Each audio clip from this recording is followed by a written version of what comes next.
Welcome back. Thank you guys for coming. I'm just getting back into the reading of this new Jehovah's Witness publication. It's called Pure Worship of Jehovah. And we are on chapter 2. It's going to be a really interesting read, I'm hoping. So let's just jump into it. So at the beginning, it says here the focus of this chapter. I've noticed at the beginning of each chapter they've had a focus. I mentioned that in the last one, I think. It says, a history of Jehovah's arrangement for pure worship. So that's the focus of this chapter, a history of Jehovah's arrangement for pure worship. And the chapter's name is God Approved Their Gifts. Hebrews 11:4. Apparently that's a quote. Okay, so here's paragraph 1. Abel carefully inspects his flock. He has lovingly raised these animals from birth. Now he selects some, slaughters them, and presents them as a gift to God. Will this act of worship offered by an imperfect human be acceptable to Jehovah?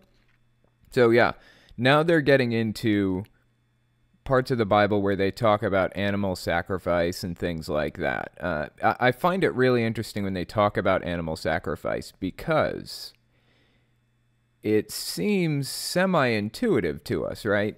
Man is imperfect. We have to give a sacrifice to make up for our imperfection. And Jesus comes along and gives us that final sacrifice, so now there's no longer a need to sacrifice animals. I just, like, it seems semi-intuitive at face value, but when you really think about it, when you apply it to a completely different situation, it's not intuitive at all. It does not make any sense. So anyway, let's just continue on here. Paragraph 2. The Apostle Paul was inspired to write regarding Abel. God approved his gifts. Jehovah, however, rejected Cain's offering. Okay, interesting. This raises questions that we need to consider. Why did God accept worship from Abel, but not from Cain? What can we learn from the examples of Cain and Abel, and from others mentioned in Hebrews chapter 11? The answers will deepen our understanding of what is involved in pure worship. Okay, so I didn't realize that Hebrews 11 talked about Cain and Abel. I did, however, know that Hebrews 1, I think, I believe it's Hebrews 1, describes Jesus in great detail. Okay, so here's paragraph 3. As we discuss this brief overview of events from the time of Abel to Ezekiel's day, note 4 key elements that in combination make worship acceptable to God. The recipient must be Jehovah. The quality must be the best. The manner has to be approved by God. And the motive of the worshiper needs to be pure. This is bizarre. So now they're talking about how to sacrifice animals. Must be the best animal. It must be to Jehovah. It must be in a manner approved by God. And the motive of the worshiper needs to be pure. Okay, I'm not sure what the manner is. I'm assuming they'll get to that, though. Okay. So this is the first subheading. Why was Cain's worship rejected? So this is paragraph 4. Read Genesis 4, 2 through 5. Not going to read that. Cain knew that the recipient of his gift would be Jehovah. Cain had plenty of time and opportunity to learn about Jehovah. He and his brother Abel may have been close to 100 years old at the time that they offered their gifts.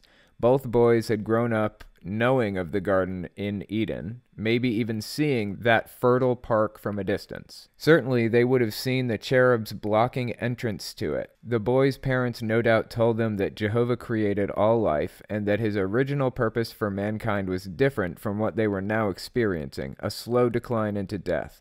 Knowing these things may have led Cain to conclude that he should offer his gift to God. Okay. That's interesting. So let's just take a quick glance at Genesis 3:24, actually, because they actually quote it in there. Genesis 3:24.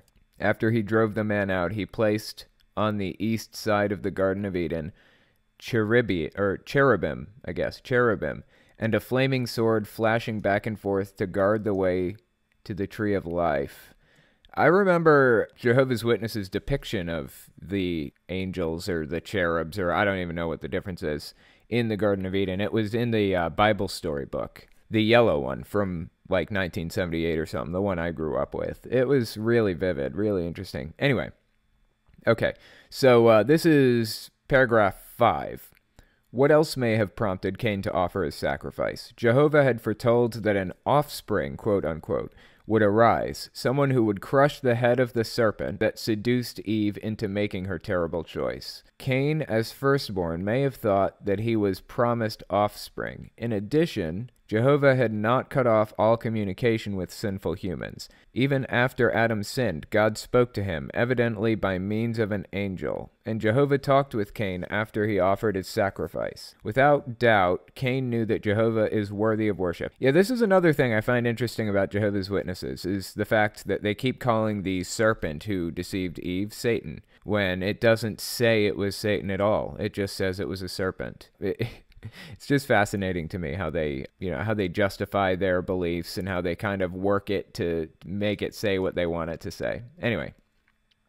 All right, so that was paragraph 5. This is 6. Why then did Jehovah not look with any favor on Cain's offering? Was there something wrong with the quality of the gift? That quality is in italics here. So a minute ago in the paragraphs, they put some words in italics. They put recipient, manner, quality, and motive in italics to emphasize which words they were going to discuss in a minute. So now we're discussing quality, I believe.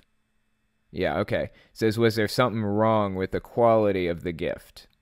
The Bible does not say. It simply says that Cain brought fruits of the land. Jehovah later indicated in the law that he gave to Moses that this type of sacrifice was acceptable. So apparently he's saying fruit is acceptable as opposed to a burned animal sacrifice. Also, consider the circumstances. At this point in history, humans ate only vegetation. And because the ground outside of Eden was cursed by God, Cain had toiled to produce his offering.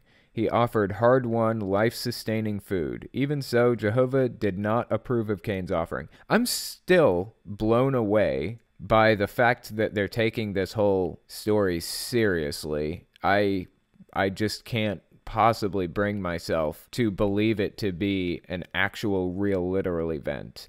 And that's how they're representing it here. That's how they represent it in the Kingdom Hall. They believe it to be a real, literal event, and it just kills me. Okay.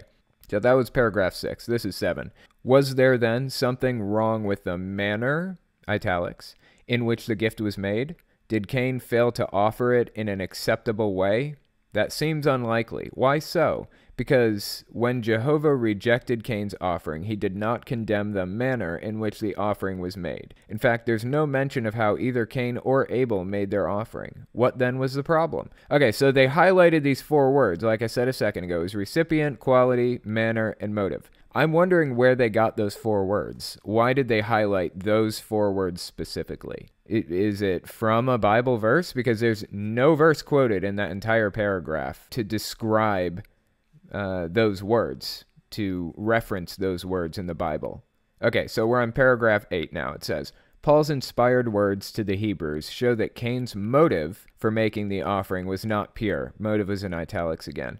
Cain lacked faith. That's why Jehovah did not look with any favor on Cain, the man himself, not just his offering. Jehovah is a loving father. Ugh, God, this is making me cringe, something fierce. Jehovah is a loving father. Oh, why did I say it again? So he kindly tried to correct his son, but Cain, in effect, slapped away Jehovah's helping hand. Cain's figurative heart festered with works of the imperfect flesh, hostility, strife, jealousy. Cain's bad heart made any other positive aspects of his worship worthless. His example teaches us that pure worship requires more than just an outward display of devotion to Jehovah. Okay, so this is basically saying that Cain was a bad person, and that is why Jehovah didn't accept his sacrifice. However, as far as I know, Cain actually was loyal or whatever. He just committed murder. That was like the first sin or whatever, right? It seems strange to me. I mean, the guy's heart seems to be pure. He's just tainted with imperfection. Can God really blame him for that? Ultimately, I would place the blame on God's shoulders. He knew what was going to happen if he's omnipotent, as they claim, right? He knew that they were going to sin. He knew they were going to eat that fruit. He knew the serpent was going to deceive Eve and all that junk, and he let it happen. He created them knowing that was going to happen, and he let it. How can he possibly blame this guy for this outcome? It just blows my mind. Okay. So that was that was paragraph 8, I believe. Yeah, that was paragraph 8. Okay, so this is paragraph 9. The Bible record tells us much about Cain. Record. Notice how they call it the Bible record. The Bible record tells us much about Cain. We hear Jehovah speak to him. We read Cain's answers, and we even learn the names of his children and about some of the things they did. As for Abel, we have no record of his having children, and nothing he said is preserved in the Bible. Even so, Abel's actions still speak to us today. In what way? So as far as I know, according to this little Bible story, Cain murdered Abel before he had children. That's why they're pointing that out. So we're all offspring of Cain's children, and we're all bad as a result. Or something. I don't even know. So that was the end of that subheading. This next one is called Abel Sets the Pattern for Pure Worship. I guess it was before he died. Okay, paragraph 10. Abel made his offering to Jehovah, knowing that he is the only worthy recipient. There's that word again, recipient. They have it in italics. The quality, italics, of the gift was the best. Abel selected some firstlings of his flock. Although the record does not... The record, again, they're talking about the record, as though it's solid proof of this event taking place. The record does not state whether he sacrificed them on an altar or not. The manner, italics, in which he offered his gift was obviously acceptable. But what stands out about Abel's gift, the example that still instructs us after some 6 millenniums, isn't it millennia? That's weird. They said millenniums. Okay. Is his motive, italics, for giving it. Abel was stirred by faith in God and by a love of Jehovah's righteous standards. How do we know? We don't. We don't know. In fact, we don't know that any of this is true. This is... For all we know, this could be completely made up. And it's just killing me that they're taking this at face value right now. Okay, so this is paragraph 11. You know, I'm wondering how many paragraphs there are in this chapter. Let me just take a quick glance through here, because I feel like I'm setting a faster pace than I did last time. Okay, so there are 30 paragraphs in this chapter. Okay, so we were on 11. Let's get back to 11. Let's see. Oh, there's more of that artwork I'm looking at here. Man, I wish you guys could see this. Really beautiful artwork, honestly. It's really nice artwork. Okay. And this one isn't violent, too. So it won't give children nightmares. This specific picture won't. There are some of those in here, though. Okay, chapter 11. I'm sorry, paragraph 11. First, consider what Jesus said about Abel, a man he knew well. Jesus was alive in heaven when Abel walked the earth. Jesus was keenly interested in this son of Adam. So Jesus was providing eyewitness testimony when he described Abel as a righteous man. Okay, now it's about to get interesting. A righteous person is someone who acknowledges that Jehovah should set the standard of right and wrong. But he does more. He proves by his speech and actions that he agrees with those standards. It takes time to gain a reputation as someone who's righteous. So even before offering his gift to God, Abel must have built up a record of living according to Jehovah's standards. That would have been a difficult path to walk. His older brother was unlikely to have been a positive influence. Cain's heart had become wicked. Abel's mother had disobeyed a direct command from God, and his father had rebelled against Jehovah, wanting to decide for himself what is good and what is bad. What courage Abel showed to choose a course so different from the one his family pursued. So, I said it's about to get interesting because I want to point out that Jehovah's Witnesses actually believe that Michael the Archangel is Jesus. And that is not a standard belief among most of Christianity. That's a pretty big deviation from traditional Christianity. And I was talking about Hebrews 1 a minute ago because Hebrews 1 goes into great detail about Jesus, talks all about him, and it pretty much debunks the idea that Jesus is Michael the Archangel. But Jehovah's Witnesses take like 1 or 2 little verses out of different books in the Bible and cram them together like they love to do and go with it. That is kind of what happened here. That's how they arrive at the whole Michael the Archangel, as mentioned in the Bible, is Jesus. Anyways, Michael the Archangel has had a few key roles in a few things, and Jehovah's Witnesses pretty much believe that that's Jesus. So, kind of an odd little belief. Okay, where were we? Let's see. I think we were on paragraph 12. Okay.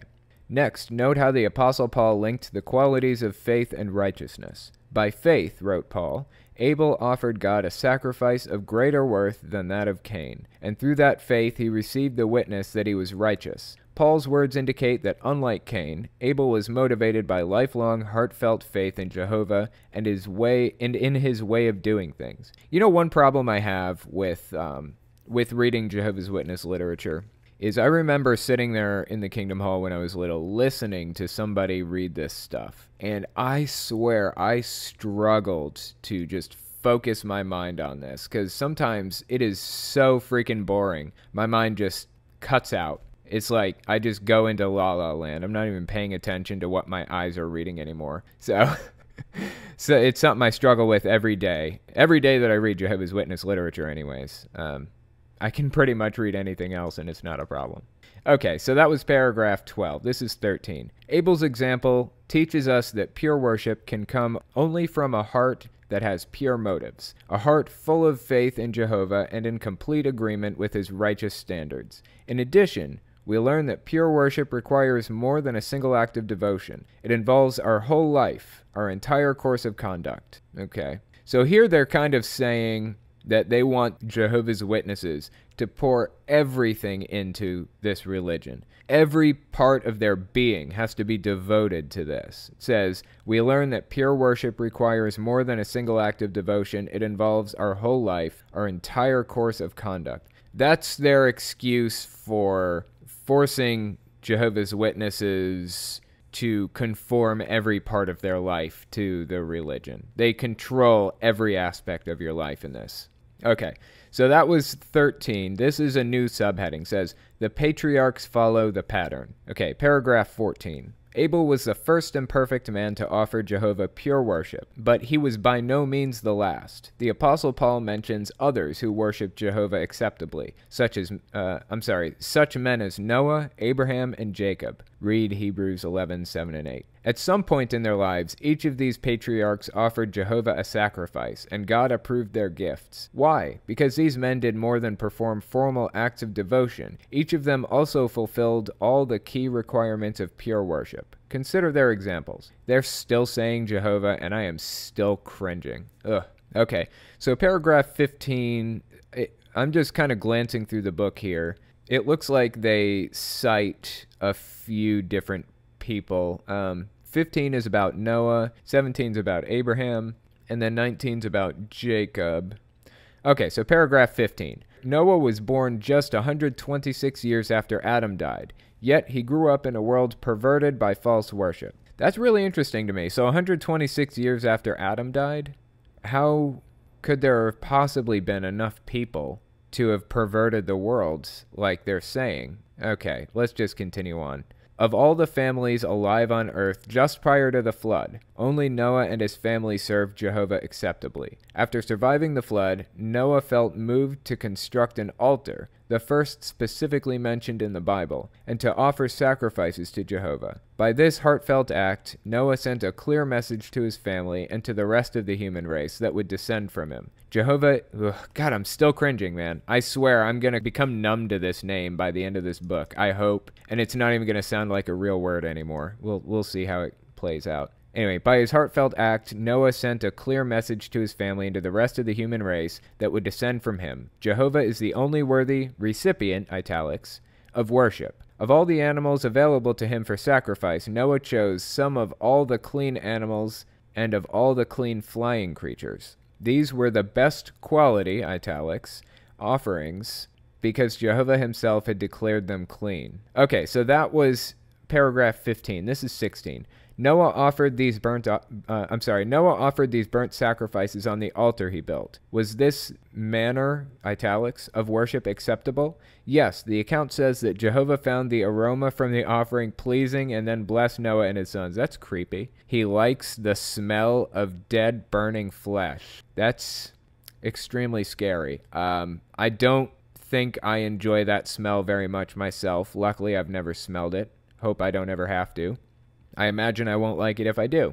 However, Jehovah accepted the offering primarily because of Noah's motive, italics, for giving it. The sacrifices were one more expression of Noah's strong faith in Jehovah and in his way of doing things. Because Noah so consistently obeyed Jehovah and upheld his standards, the Bible says that he, quote-unquote, walked with the true God. As a result, Noah gained a lasting reputation as a righteous man. Okay, that's interesting. Yeah, that's kind of creepy, man. He enjoys the aroma of dead, burned flesh. That's really scary stuff. Okay, so that was 16. This is 17. We're starting with Abraham now. Abraham was surrounded by false worship. The city of Abraham's home, was dominated by a temple honoring the moon god Nana. Even Abraham's own father at one time worshipped false gods. Yet, Abraham chose to worship Jehovah. He likely learned about the true God from his ancestor Shem, one of Noah's sons. Their lives overlapped by 150 years. The moon god Nana. Interesting. Okay, so this is paragraph 18. Throughout his long life, Abraham offered many sacrifices, but these formal acts of worship were always directed to the only worthy recipient, italics again, Jehovah. Was Abraham prepared to give Jehovah the best quality, italics, offering? That question was answered beyond doubt when Abraham showed his willingness to sacrifice his beloved son Isaac. Okay. Yeah, so the dude was told, a voice in his head told him to sacrifice his son? Are we not going to talk about that? That's freaking crazy. What is going on here? And they're lauding this guy as a hero, that he was willing to murder his child because a voice in his head told him to. What am I reading right now? Okay. On that occasion, Jehovah spelled out exactly the manner, italics again, in which Abraham should make the sacrifice of his son. This is freaking nuts. And Abraham was willing to follow that direction down to the last detail. It was Jehovah who stopped Abraham from actually killing his son. Actually, as far as I can remember, this could be incorrect. I think the Bible verse says an angel stopped it, not Jehovah specifically. Ugh, God, that name. Not God specifically. Jehovah accepted Abraham's acts of worship because they were offered by a man whose motives, italics, were pure. Abraham put faith in Jehovah, wrote Paul, and it was counted to him as righteousness. Whew, this is going to be a rough book to get through if they keep saying that name. Okay, paragraph 19. Now it starts in on Jacob, which is, I believe, Isaac's son. Jacob spent much of his life in Canaan, the land Jehovah had promised to Abraham and his descendants. It was a place where people had become engrossed in worship so perverted that Jehovah said that the land would vomit its inhabitants out. When he was 77 years old, Jacob left Canaan, married, and later returned with a large household. Some of his family, however, had been influenced by false worship. Even so, when Jehovah invited Jacob to go to Bethel and build an altar, Jacob acted decisively. He first told his family, "Get rid of the foreign gods that are in your midst, and cleanse yourselves." He then faithfully followed the instructions he had received. Okay, that's pretty interesting stuff. Now it's just kind of telling the history that the Bible outlines about Jacob, and they're taking it as literal history. That was that was paragraph 19. I'll stop mixing those up soon. This is, oh my God, I'm doing it again. This is paragraph 20. Jacob built a number of altars in the promised land, but the recipient, there's the italics again, of his worship was always Jehovah. The quality, italics, of his sacrifices, the manner, italics, in which he worshipped God, and his motive, italics again, for doing so, were such that the Bible refers to Jacob as blameless, an expression that describes those who are approved by God. By his entire life course, Jacob set an outstanding example for the nation of Israel, which would descend from him. Okay, so there you go. The nation of Israel descends from Jacob. He has 12 sons, as far as I know. He has 12 sons, and each son becomes a tribe of its own. So the tribe of Levi, the tribe of this or that. Okay, so this is paragraph 21. What can we learn about pure worship from the example set by the patriarchs? Like them, we're surrounded by people, maybe even family members, who could distract us from giving Jehovah exclusive devotion. You hear, you guys listening to this? To resist such pressure, we must develop strong faith in Jehovah and be convinced that his righteous standards are best. We express that faith by obeying Jehovah and by devoting our time, energy, and resources to serving him. How encouraging it is to know that when we worship Jehovah to the best of our ability, in the way he asks, and with pure motives, he views us as righteous. So this is them pushing that whole shunning thing again. This is them pushing that whole, it says right here, let's see. Like them, we're surrounded by people, maybe even family members, who could distract us from giving Jehovah exclusive devotion. That means if your family members are distracting you from being Jehovah's Witness in any way, ditch them, get rid of them. Jehovah's Witnesses are more important than family.